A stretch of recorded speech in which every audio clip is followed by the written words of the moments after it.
Can't tell. This one is $78 and that includes shipping, for real. I don't even want to tell you what she might be worth in today's market. And if you can't tell, does it even matter? Does it even matter if it... Bonjour mesdames et messieurs, bienvenue sur ma chaîne. Vous n'êtes pas sans savoir qu'il y a une guerre commerciale entre les États-Unis et la Chine et nous ne savons pas qu'est-ce qui s'est passé avec l'augmentation des droits de douane sur les Chinois. Et ben, il y a eu une offensive des manufacturiers chinoises qui dénoncent le fait que 80% du luxe européen serait fabriqué en Chine et extampillé fabriqué en Europe. Et bien évidemment, les marques de luxe ont adopté une stratégie de communication qui consiste à ne pas attaquer ces personnes, mais à essayer de faire couvrir ou de faire taire ces choses-là, en tout cas de laisser passer l'orage. Sans plus tarder, on va mettre en corrélation les différentes publications qui ont apparu et je vous donne mon opinion à la fin. Commentez, likez, partagez pour me soutenir et soutenir la chaîne. Sans plus tarder, nous commençons avec cette première vidéo que vous avez probablement tous vue de ce monsieur chinois. Some say as long as there's a tag saying made in China, the bag can never be luxury. However, in fact, more than 80% of the luxury bags in the world are made in China. But those luxury brands just won't acknowledge that.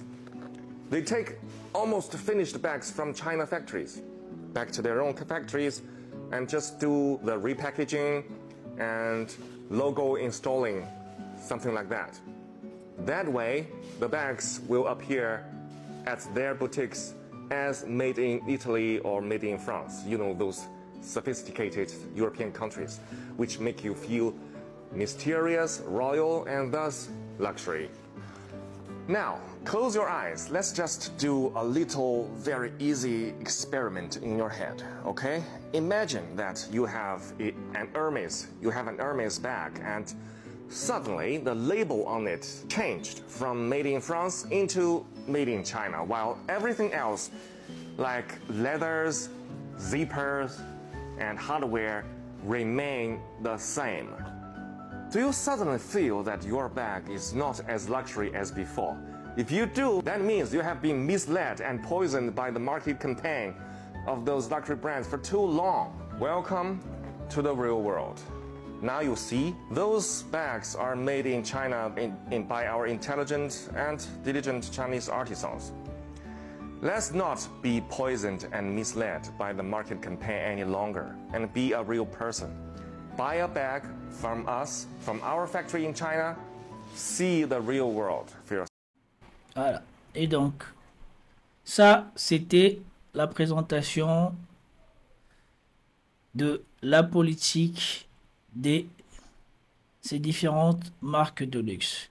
Après, ici, nous avons une démonstration de combien peut coûter la fabrication d'un Hermès encore avec la même personne. This Birkin bag at Hermes boutique will cost you 38,000 USD. But what is the real cost out of the factory? Today, I'm going to break it down in front of you, step by step. First thing first, Hermes only use the leathers from the 3 top-level suppliers. One is called Muti from Italy. The second is Weinheim from Germany, and the third is Haas from France. One piece of Togo leather, the same leather as this one, will cost 450 USD.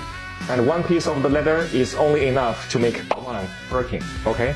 The thread. And of course, for Hermes Birkin, the thread is also the best top level. It's called Fil al Chinois from France.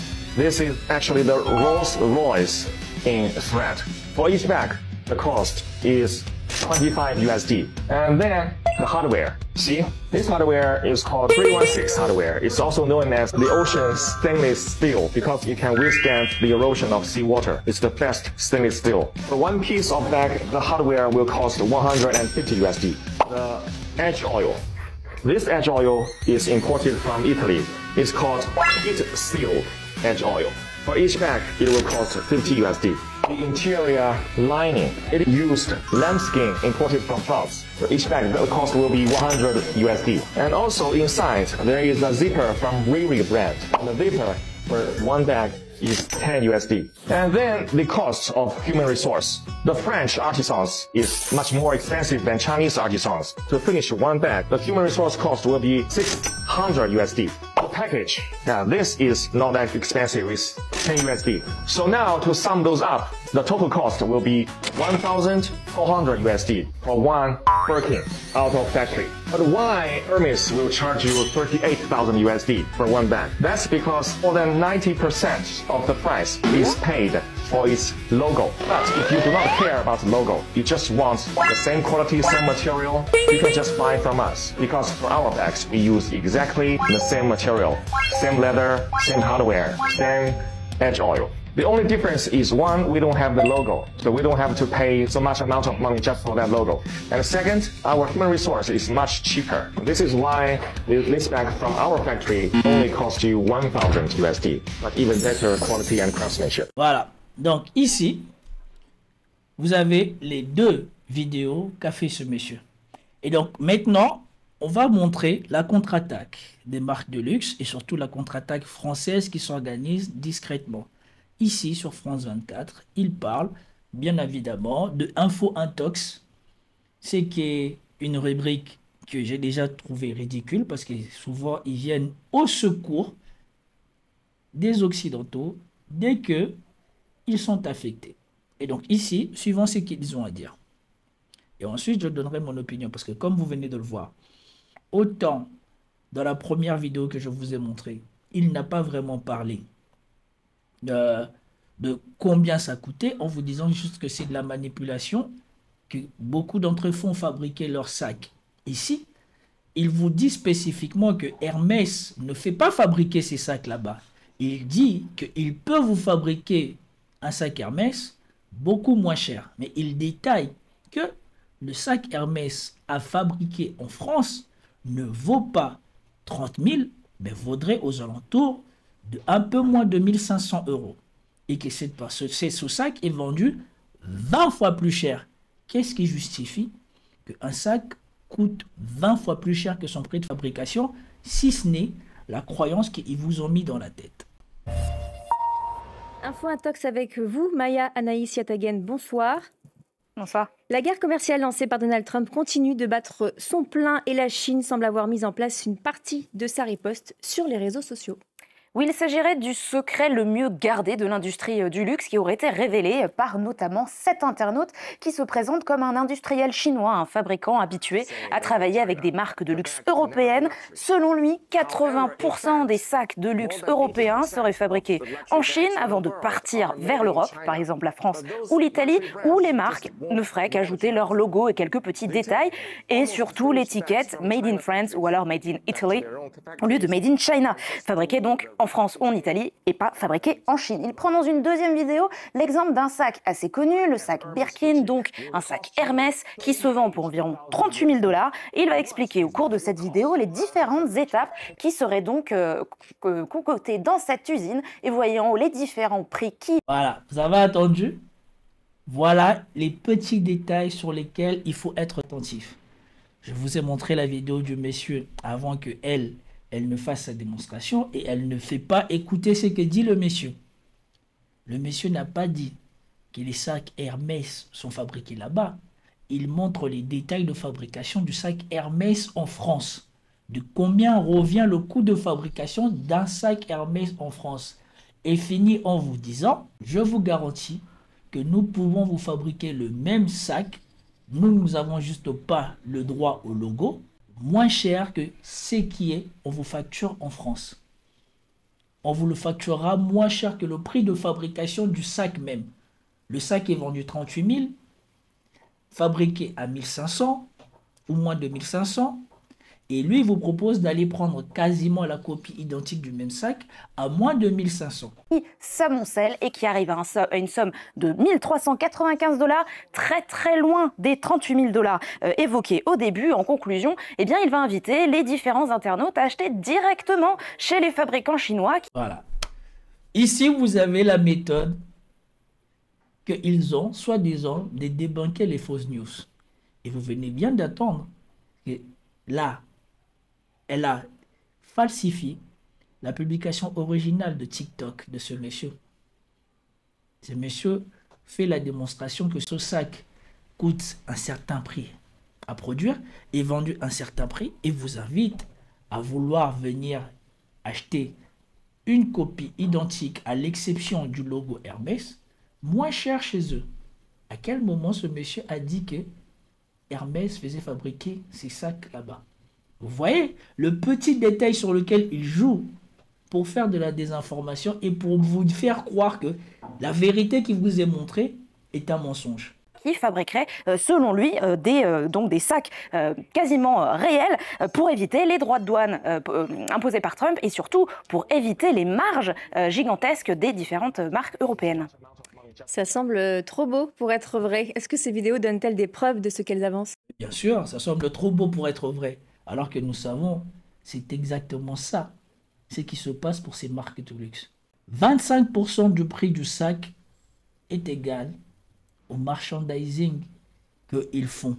La dernière fois, je ne sais plus, il y avait qui avait détaillé le prix que vous payez d'un sac Louis Vuitton et le coût de fabrication du sac Louis Vuitton représentait, je crois, 15% ou moins de 20%.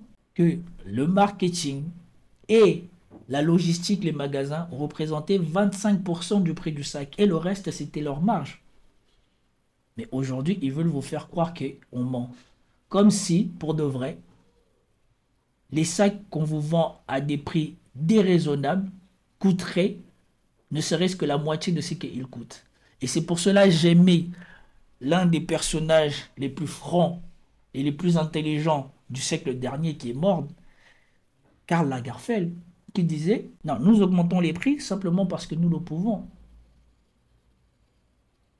Il n'y a rien qui justifie le prix sur lequel est vendu le luxe, si ce n'est le besoin de faire de la croissance, de montrer qu'on gagne de plus en plus d'argent pour les actionnaires, pour la bourse. Il n'y a nulle autre raison à l'augmentation des prix exagérés de cela. Et le marketing qu'ils mettent autour pour vous faire comprendre que si vous n'avez pas ces choses-là, vous n'êtes rien.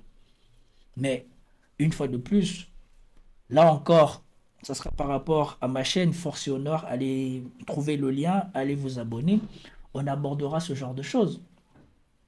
Décembre dernier, j'ai passé Noël dans le quartier ou dans l'un des quartiers les plus huppés de Paris. Et je peux vous assurer que ces gens qui vivent là-bas, qui ont cet argent, eh ben, n'achètent pas de marques de luxe et surtout n'ont pas de problème à ne pas acheter de marques de luxe. Parce qu'ils sont ces gens-là. Et donc leur vie n'est pas définie par ce qu'ils achètent. Au contraire, des influenceurs et de toutes ces autres personnes à qui on donne de l'argent et on offre ces sacs pour vous faire croire à vous que si vous achetez ou que vous possédez les mêmes choses que ces gens-là, vous serez comme eux. Vous ne le serez probablement jamais. Alors, il y a un certain prix pour la qualité, mais pas 20 fois. La plupart des gens que eux ils mettent en avant avec ces produits-là sont payés grassement pour s'afficher avec ces produits-là.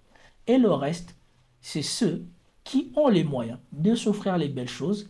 Et donc, quand ils achètent ça, contrairement à vous qui allez économiser pendant des semaines, des mois ou je ne sais pas quoi, ça représente peut-être 1, 5, 10% de ce qu'ils gagnent à l'année. Réfléchissez. Eh bien, pas du tout, et vous allez en voir une autre, que vous voyez juste ici, un autre internaute qui fait exactement la même affirmation. Vous le voyez, il est, on dirait, dans un entrepôt. Derrière, il y a des boîtes avec des masques pour les pieds, et c'est dans ce contexte qu'il parle d'un ami qui lui dirait que les sacs Louis Vuitton coûteraient en réalité 50 $ pour être faits, et donc il laisse entendre que les internautes pourraient les acheter pour environ ce prix-là. Ça semble, comme vous l'avez dit, beaucoup trop beau pour être vrai, mais on l'a vu sur les différentes plateformes, les influenceurs, les internautes qui se lamentent de ne pas avoir acheté pour 1/10 du prix les différents accessoires qu'ils ont achetés par le passé. Et dans les différents commentaires des vidéos TikTok, on voit d'autres internautes qui demandent mais comment faire pour avoir ces prétendus produits de marque de luxe pour si peu cher. Et en effet, bien souvent, les différentes vidéos de TikTok sont sur des profils comme celui-ci qui donnent des liens vers des plateformes pour acheter des accessoires, des vêtements et autres sacs de luxe. Mais tout ça reste un business assez connu. J'en suis vraiment désolée, Cécile. C'est un business de la contrefaçon. Et du coup, Maya, Anaïs, comment les marques se sont défendues? Eh bien, différentes marques, différentes stratégies.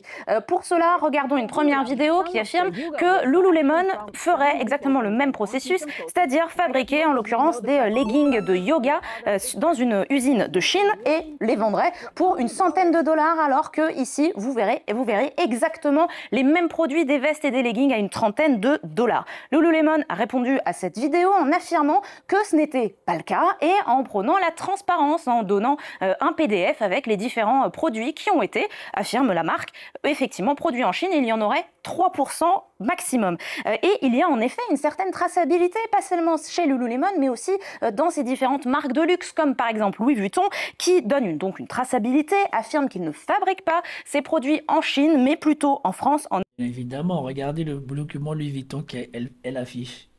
On ne peut même pas dire ce qu'il y a dessus, et je ne vois pas il est où la traçabilité là-dedans, mais bon, passons. En Espagne, en Italie ou encore aux États-Unis. Idem pour le sac Hermès que je vous ai mentionné un tout petit peu plus tôt. Vous voyez par exemple sur ce site d'Hermès, le processus pour faire un sac, c'est entre 15 et 40 heures. C'est très documenté, il est fait en France et il y a un contrôle qualité avec des étiquettes qui permettent donc de vérifier, de suivre tout ça. Est-ce que les gens ont dit que le sac Hermès n'est pas fait en France? Ils n'ont pas dit ça. Ils ont dit que le sac est surfacturé et que vous pouvez vous offrir une copie quasi identique à l'exception du logo en allant chez ce fournisseur. Voilà. Alors, est-ce qu'il y a des règles pour éviter qu'un sac soit potentiellement fait à 80% en Chine et ensuite étiqueté, fabriqué en France? Oui, il y a tout d'abord des règles européennes qui évitent donc de pouvoir faire ça. Il y a des règles nationales, par exemple en France et en Italie, qui sont encore plus strictes pour protéger l'industrie. Le produit doit être fait dans sa grande majorité dans les pays concernés, par exemple en France ou en Italie. Mais effectivement, il y a quelques petits éléments qui peuvent venir de l'extérieur. Ça s'appelle le sourcing et c'est ce dont parle une journaliste spécialisée dans les contrefaçons dans cet article et qui affirme donc que ça peut être possible, mais que rien ne permet de prouver qu'il y aurait dans les mêmes usines des produits, des 100% contrefaits qui seraient fabriqués par les mêmes personnes avec le même savoir-faire. Alors au final, pourquoi? Ce n'est pas ce que les Chinois ont dit. Mais bon, passons. Une telle vague de vidéos qui affirmerait de telles choses? Eh bien, selon les experts interviewés par nos collègues britanniques, il s'agirait des fabricants de contrefaçons qui essayent de tirer profit de la vague de chaos créée par le lancement de la guerre commerciale par Donald Trump. Et c'est pas un hasard d'ailleurs si toutes ces vidéos sont en anglais avec des sous-titres et surtout que les prix sont en dollars alors qu'il mentionne des marques. Elle a dit c'est pas un hasard si toutes ces vidéos sont faites en anglais. C'est sûr que la première langue du business c'est le français. Et ces gens-là auraient dû les faire en français. Et c'est d'un ridicule. Voilà pourquoi ces gens-là, c'est une catastrophe. Même devant la réalité, il faut qu'ils cherchent à mentir. Marques qui, pour la plupart, sont européennes. Merci beaucoup, Maya, Anaïs. Okay. Bon, maintenant qu'on a vu ça, la dernière chose que je voulais vous montrer, c'est ici, cette dame. Cette dame montre des publications du Birkin Amazon ou du Birkin Walmart qui avait été fait aux États-Unis. Dites-moi si vous voyez la différence. I did it again. Can you believe it? I did it again. I went on Amazon and I got a Birkin, Workin, whatever you want to call it, dupe. Guess which one is real? Voilà. Le jaune ici est le réel et celui-là, je pense, est le faux, comme elle va le dire. Dites-moi si vous observez une différence. Par exemple, quand vous êtes à Paris, si vous êtes dans un trottoir et il y a une femme qui passe avec un Birkin de l'autre côté, verrez-vous la différence entre ces deux sacs? You can't tell. If you watch my reels, you might know Soleil. We have featured her before, decked out in diamonds. Soleil is real. She is bought in France at a beautiful Hermès store. This one is not real, but can you tell the difference? Because I can't. It is leather, it's not leather. It is a perfect replica of Togo leather, which is what Soleil is made of. You have the little lock with the cloche, so you can lock your belongings in. It's the exact same size. The feet are on just the same way. Have a look here.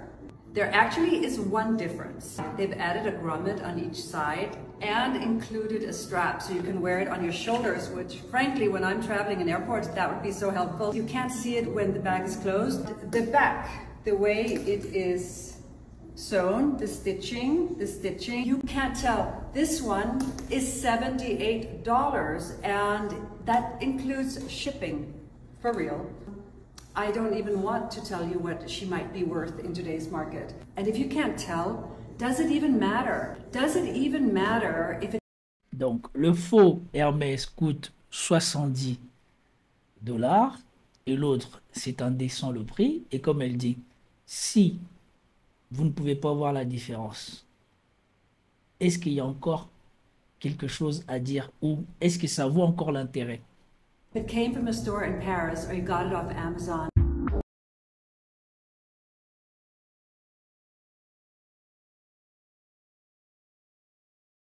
Je voulais faire cette vidéo parce que je ne vais pas rentrer dans la polémique ou quoi que ce soit. Apparemment, le gouvernement chinois a autorisé les détaillants chinois à faire sauter la clause, je ne sais pas si c'est vrai ou pas, ça c'est à vérifier, la clause de confidentialité qu'ils avaient avec les marques de luxe dont ils sous-traitaient les produits.